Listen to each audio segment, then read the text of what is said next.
Écoutez, les gars, on a déjà des lèvres assez grosses pour faire la moue et menacer quelqu'un avec des lèvres pincées. Tu peux pas menacer quelqu'un avec des lèvres pincées. Je vais t'assommer. Je vais juste te gifler. Quoi de neuf? C'est votre pote, Johnny Shreve.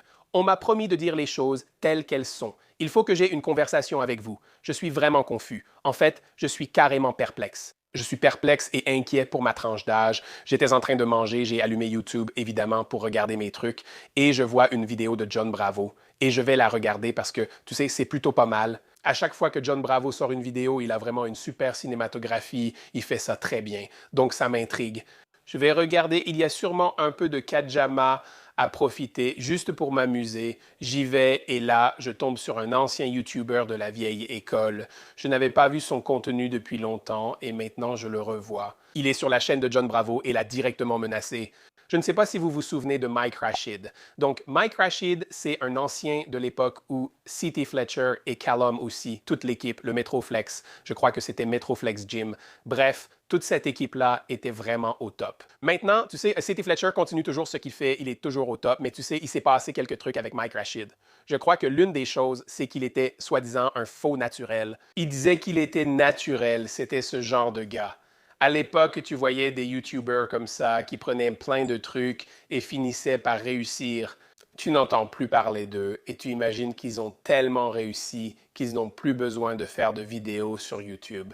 C'est plutôt qu'ils font leurs trucs, ils s'occupent de leurs affaires et c'est tout. Et mec, je me trompais complètement. Et c'est encore une de ces situations où je me rappelle que le temps est le meilleur juge. C'est encore une histoire qui illustre bien cela.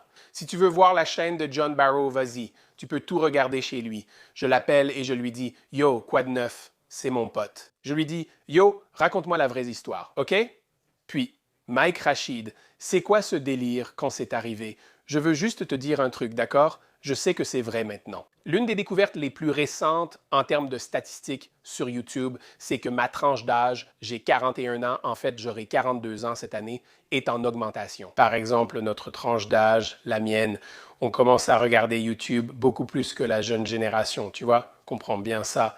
Quand j'étais en sixième, c'est à ce moment-là qu'on nous a présenté Internet.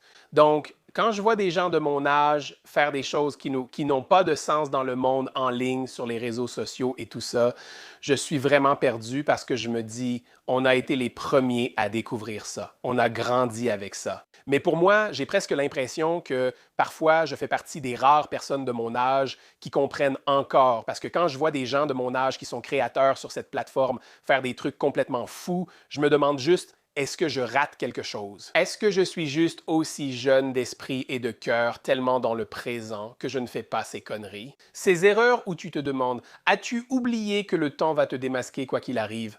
Et que tout ce que tu mets sur Internet reste sur Internet? Moi, je le sais. Je sais pertinemment que tout ce que je fais, tout ce que je dis, si c'est enregistré, ça reste en ligne. Regarde, observe. Si tu ignores qui est Mike Rashid, voilà à quel point c'est facile de savoir qui c'est. Peux-tu me dire tout ce que tu sais sur lui? Mike Rashid est une figure polyvalente, reconnue pour ses contributions au fitness, à la boxe et à l'entrepreneuriat. Rashid dit souvent que les épreuves rendent plus fort. D'accord, tu comprends l'idée ici, n'est-ce pas? Genre, mince, Chad, tu vois, là, je viens juste de demander, Hey, Chad, GPT, parle-moi de Mike Rashid et donne-moi toute une liste de preuves de ce qu'il a dit. Parce que tout ce que Chad va dire, ce sera quelque chose récupéré sur Internet d'une manière ou d'une autre. Quand on en revient à ce point où le temps révèle tout, ça n'a pas d'importance ce que tu décides de dire parce que toutes les choses qu'il a dites et que ChatGPT a mentionnées sont toutes des choses qui ont beaucoup de sens. Et tout ça, ce sont vraiment de bonnes leçons, des mantras et tu sais, des philosophies à appliquer dans ta vie, littéralement. Mais tu peux dire ce que tu veux. Mais si tu ne suis pas vraiment ces choses-là, c'est là que le temps décide de dire, et au fait, je vais te dévoiler maintenant. Voici en gros comment tout cela s'est passé, d'accord? DM, tu m'envoies des emails avec des informations sur des histoires. Dans ce cas, j'enquête toujours car on ne sait jamais d'où viendra une histoire. Je dois donc faire mes vérifications et tout examiner, tu vois, voir si ça vaut une vidéo. Donc dans ce cas, ça concernait Mike Rashid, un tas de filles avec qui il était ou avec qui il est maintenant, mais elles étaient en colère et elles publiaient des centaines de messages, d'informations et de vidéos de Mike Rashid sur leur story. Donc j'ai commencé à les regarder et certaines des choses qu'elles disaient étaient assez graves pour que je pense à faire une vidéo. J'ai donc dû faire preuve de diligence et vérifier l'histoire. Voici un message où elles m'ont identifié.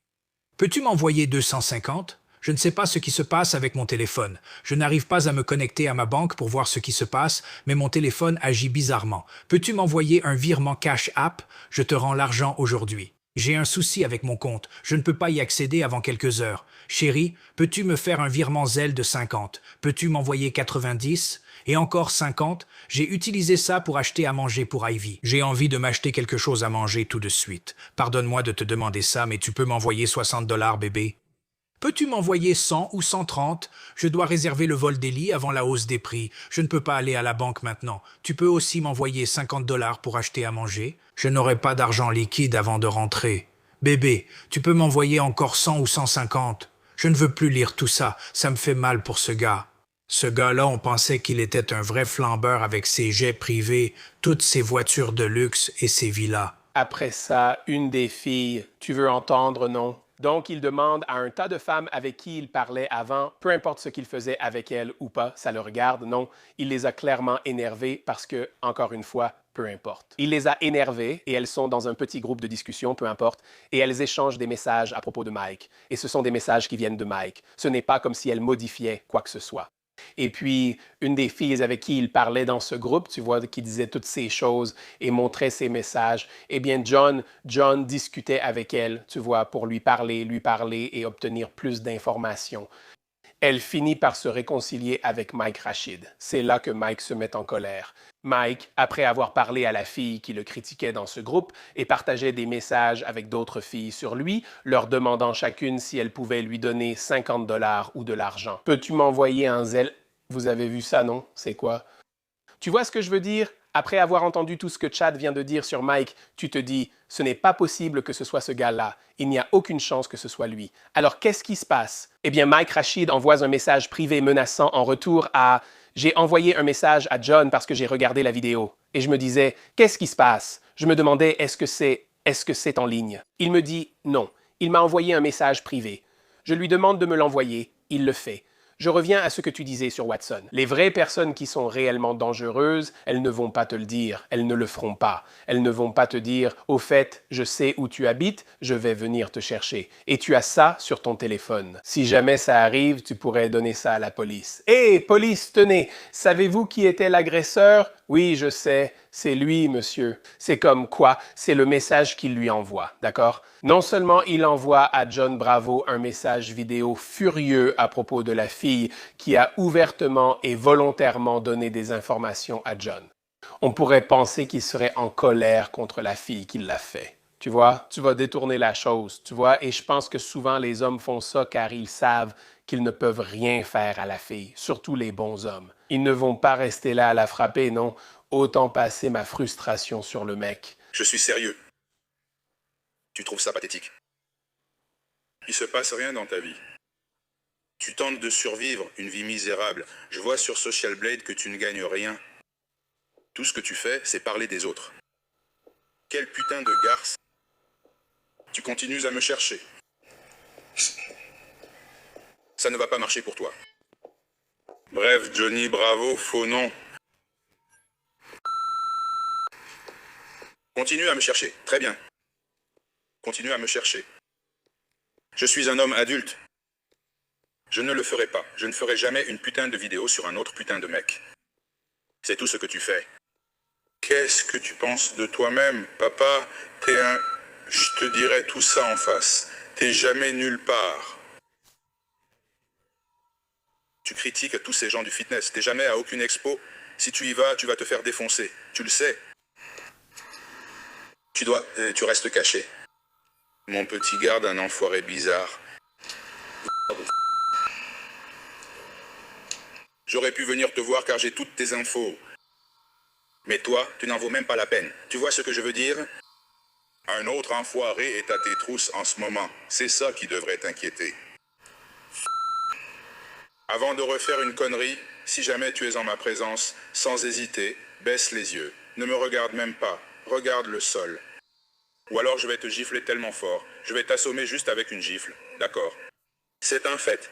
Tu sais comme il est dur de menacer quelqu'un sérieusement avec les lèvres pincées. Je vais te gifler, mec. Tu comprends? Je vais te gifler. Toi. Tu sais, je vais même pas t'assommer. Je vais juste te gifler. Et quoi, et quand, et encore, je vais t'appeler encore. Tu me comprends? C'est ça.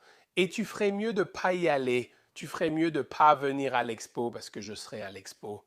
Peut-être que je ferai rien quand tu seras là, mais je te préviens que quand tu seras à l'expo, bref, il continue. J'ai demandé à John s'il avait envoyé ça, il m'a dit oui, dans mes messages privés. Alors ensuite, il est là, et puis Mike, King Michael d'ailleurs, c'est son nom sur Instagram, il lui écrit, il y a un message qu'il a, c'est genre, je ne te menace pas, je te promets, je te promets. Tu sais, je te promets, je te promets, je te le promets. Bonjour le monde de la part d'une fille et de son petit comité de spectateurs. Quel secteur! Mes ventes n'ont pas ralenti. Ma communauté est toujours aussi grande que jamais.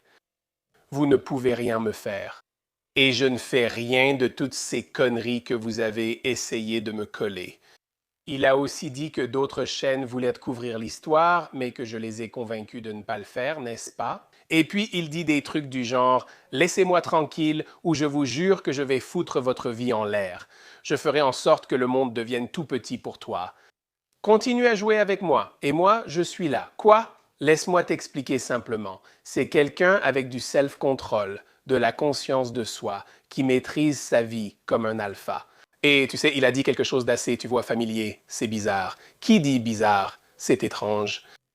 Lui et Wes Watson sont potes. Bref, quelques trucs. Premièrement, quand j'entends des gens dire « je suis un mâle alpha, je suis un alpha ceci, un alpha cela », tout ce que j'entends, c'est l'inverse, complètement l'inverse. Tu n'es pas un alpha, tu n'as pas de maîtrise de toi, tu n'as pas de conscience de toi, parce que tu ne ferais pas ces choses-là. Tout d'abord, dans cette vidéo, il dit « Au fait, Jean, bravo, tu sais, tu parles toujours des autres hommes. » Qui dit ça? On sait tous que c'est toujours le même groupe qui dit ça tout le temps. Cali Maskell, Big Boy, Wes Watson, c'est YouTube. C'est encore un autre truc qui m'a dérangé. Ça ramène tout ça à la boucle complète. On a grandi en comprenant tout ça. Alors pourquoi sont-ils aussi confus que des gens fassent des montages? C'est ça, YouTube.